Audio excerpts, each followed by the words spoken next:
imagination then. So my goal is to educate you a little bit about the television business. Number one, to get done before the music. Number two, I feel like we're at the Academy Awards. Thank you, everybody. And third, to get angry Karen to start watching Fox News. I mean, come on.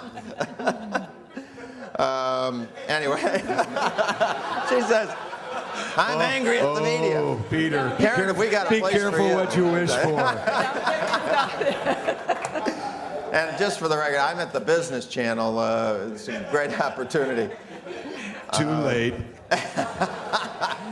And I'm not afraid. Why do you think I'm behind the podium? Lock the doors. Did we have any tomatoes for breakfast? Or keep them in your purses. Yeah. No, I've been a business news reporter, print and television, for 30 years. I worked for Knight Ridder. I worked for the Wall Street Journal for a long time, which is how I got into television. I was hired by CNBC in the 90s, covered the Clinton White House, and have, I hope, some helpful tips for you. You might have seen me up here talking, playing with my BlackBerry, and just to try to put an interesting point on this, on some of the what's been said up here, is that I wasn't trying to be rude. I was actually emailing one of my colleagues in London who was at this moment getting ready to interview Treasury Secretary Tim Geithner. And I got this email when I got in here, and they were asking me, because I covered Treasury, I covered the bailout, I covered TARP, I covered housing. That's how I got to know John. And he was asking me, what questions should I be asking him? And I'm doing this from there, all right, in real time, so that's, because I want to talk about how the world of media has changed from just plain old TV and print to the digital world, and I'll get into that in a second. I want to, and after this, by the way, I talk about the changes. I'm going over to XM Radio to help some guy tape a pilot for satellite radio. So we'll talk about platforms in a second. I want to tell you one quick story.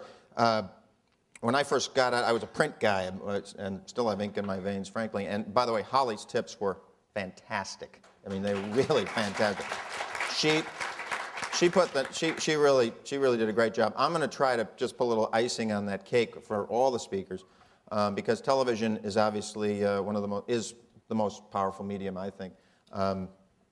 And I first got into television when I had been in print. I got hired by Fox actually back in the day when they were doing local news and trying to start a network news operation. The first time around, first Fox News was in the late 80s. They tried 4 times till they finally got the cable piece of it, and I left and then ended up coming back. But I ended up in Philadelphia, my hometown, hired as a local anchor to do the weekend news and reporting. And I had been off the air. I had been doing another venture with my wife. I'd been off the air for about 2.5, 3 years, and I got hired back at my old station in Philadelphia. And so I was a bit rusty at the anchorman thing. So they decided to send me to a coach, a company called AR&D down in Texas, and I had this great coach who was going to teach me how to be a better anchorman. So I get into this studio, camera set up, and they have a teleprompter, and they start they have script for me, and I'm sitting there when the script is on the teleprompter and it's in front of me, and I start to read this teleprompter. You know, and many of NRC's grassroots members have wonderful made-for-TV human interest stories just waiting to be told, you know. Many of these stories reveal the impact and professionalism, you know. I mean, I'm like Will Ferrell in Anchorman, okay? And the coach says, stop. Stop. And she comes up to me at the desk, and she sits down like this. Oh, turn around like that. She says, Holly, Peter, do you have any kids? And I go, well, yeah. Why? She says, tell me about them. And I go, well, I have these two great daughters, and they're in school, and one of them's a lacrosse player, and the other one's in field hockey, and they're just great kids, and they're applying to college, and oh man, they're just the best kids in the world. Tell me about your wife. Oh, my wife is just, she's incredible. I mean, she's the most wonderful woman that you'd ever want to meet, and well, what does she do? Oh, she writes children's books. Let me tell you about that. I mean, tell me about those books. Oh, those books are fantastic. I mean, we write about this, and this goes on for about 10 minutes. And I'm sitting here, I'm trying to think, what the heck is this? But I'm having a great time, right? Because I don't have to be, I'm not reading the news, okay? So then she says, okay, that was great. She says, I want to do something. She said, you know that guy who was reading the news about 15 minutes ago? I go, yeah. She goes, I don't like that guy. He's trying to be Joe Anchorman. Okay. She says, I want you to watch something. All of a sudden on the screen is Peter Barnes talking about his family with enthusiasm, sincerity, passion, emotion. All right? She tricked me, of course. But her point was, I don't want to watch that guy. I want to watch that guy. Very important lesson in that I have never forgotten. Be yourself.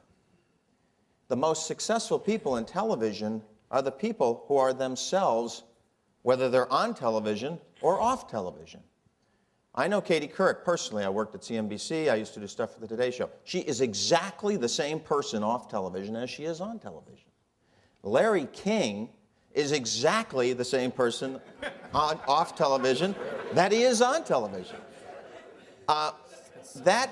So if there's one point that I can make, it is to people are trying, if you're yourself, I mean, the camera is an X-ray machine.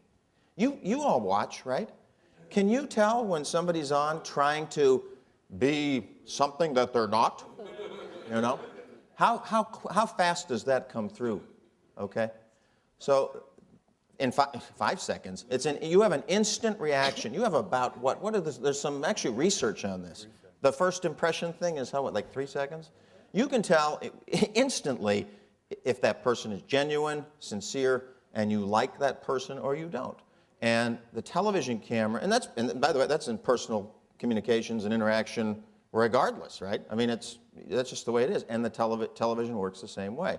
So I started with that story because if there's one thing that you want to do, you want to make sure that you're yourself.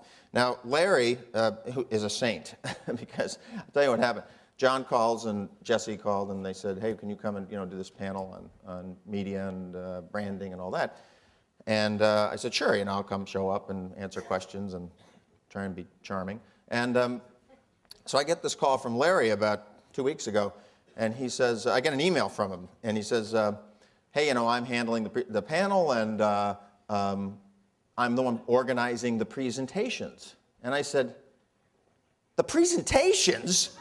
I said, I'm over at Fox Business. I am covering the collapse of the global economy. I'm about to find out whether the United States government is going to nationalize the banking system. I said, I don't have time to do a presentation. I said, here's 5, 10 bullet points or whatever. And he was so gracious. So what I want to say is that Larry took some of my stuff and then took some of his stuff and put them together and has some great pointers in this booklet that is about 10% me and about 90% Larry. So I want to thank him for doing that. And I'm not going to go over.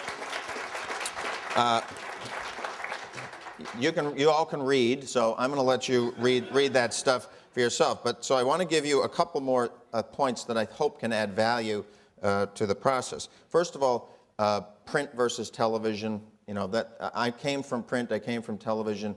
I used to, you know, which is better, that kind of debate. It's a specious debate. They're both very good mediums that each do things differently than the other. One is not better than the other. You know, people always tell me, well, you're a print guy, how could you go to television? You know, how could you abandon the faith? And I go, well, you know, let me tell you a story. You got a hurricane coming in. Do you want to read about it in the morning paper? Or do you want to know about it now? Okay? The point being that television, the strength of television is immediacy, the visual, the power of the visual, which for all of you is very important, and the strength of television, of newspapers is more depth of reporting, perhaps, usually, and so they do different things, and they both have their strengths and weaknesses. I want to talk about the power of television because that's one of the reasons why I left print to go to television. The visual medium is, and a couple of you have referred to this already, is so powerful. I mean, it's, you know, it can and has changed the world from Vietnam, and you know, I don't have to give you a history lesson on the power of television, but so understand that the power of television is to capture the emotion, to capture the visual. And you were asking, one of you was asking about, you know, I get torn about whether or not to put a client on or try to put on one of our officials. We have another way of putting what you, Holly, referred to. I'll say it in a different way. There are principals and there are witnesses, okay? We prefer to talk to the principals. We prefer to talk to the person who was on the plane when it went into the Hudson and climbed out on the wing and got on the boat, rather than talk to the person who saw it on the side. We would rather talk to principals where we can, and then the second default position is witnesses.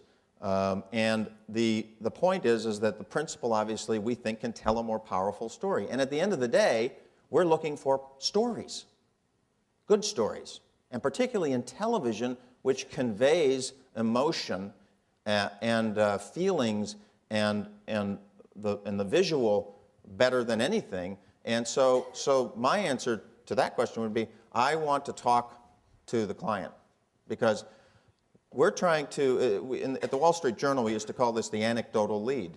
You would start off with an individual example. Tom and Sally Jones bought their house in 2005. Today, they're getting kicked out. Interview Tom and Sally Jones. Their witness over here can help us put context on it, but I want to tell a powerful story, so I'm always looking for that. Also, the digital world has changed everything. You know, we have a TV camera in the back here. I'm going to be, I assume, John, you guys are going to put this on your website, okay? I was talking to a group of journalism students, and they were all debating this issue of, well, I want to be a newspaper reporter, or I want to be a television reporter, and well, what do you do? Oh, well, I do this, and then, you know, I go on, I have a little TV show, I do, then I have my articles that I write for a magazine, and I do blogging. And I said, do you understand what you are now?